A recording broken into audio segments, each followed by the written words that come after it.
অনেক অনেক দিন আগের কথা। চন্দ্রবন রাজ্যের একেবারে প্রান্তে ছিল ঘন সবুজে ঢাকা এক বিশাল জঙ্গল।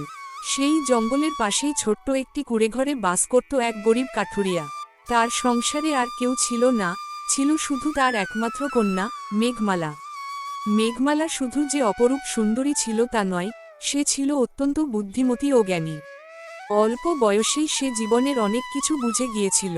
মায়ের মৃত্যু হওয়ার পর থেকে সেই বাবার ঘর সামলাতো, রান্না করা, কাপড় ধোয়া, বাবার যত্ন নেওয়া, সবই সে হাসিমুখে করত।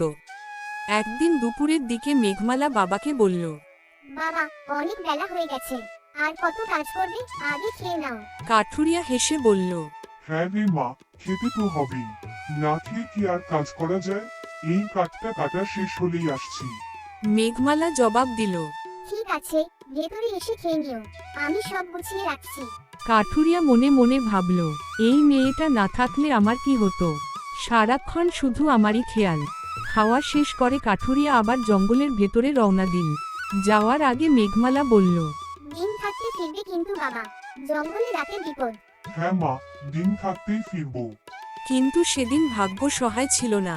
কাঠ কাটতে কাটতে কখন যে সূর্য ডুবে গেছে সে নিজেও টের পায়নি। চারপাশে অন্ধকার নেমে এলো।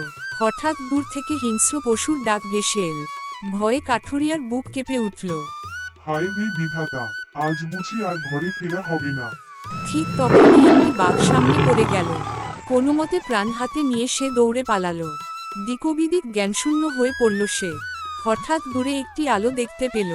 ওখানে নিশ্চয়ই মানুষ আছে ভেবে সে সেই আলোর দিকেই এগিয়ে গেল। সেই আলো আসছিল এক বিশাল রাজপ্রাসাদ থেকে।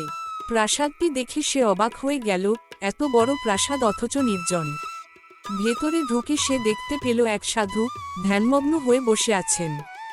সাধু বললেন, তুই এখানে এসেছিস কেন? কাঠুরিয়া সব খুলে বলল।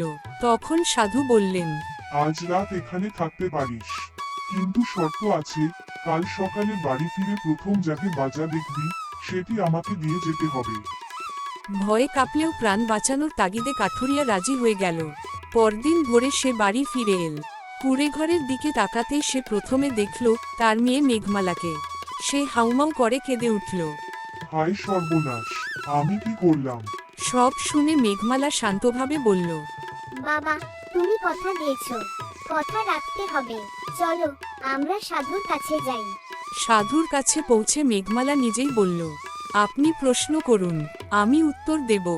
সাধু তিনটি প্রশ্ন করলেন।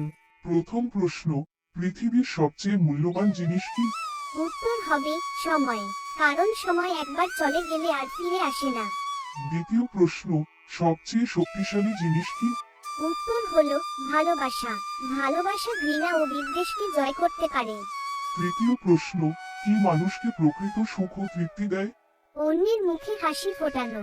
এই উত্তরগুলো শোনার সঙ্গে সঙ্গেই সাধুর রূপ বদলে গেল।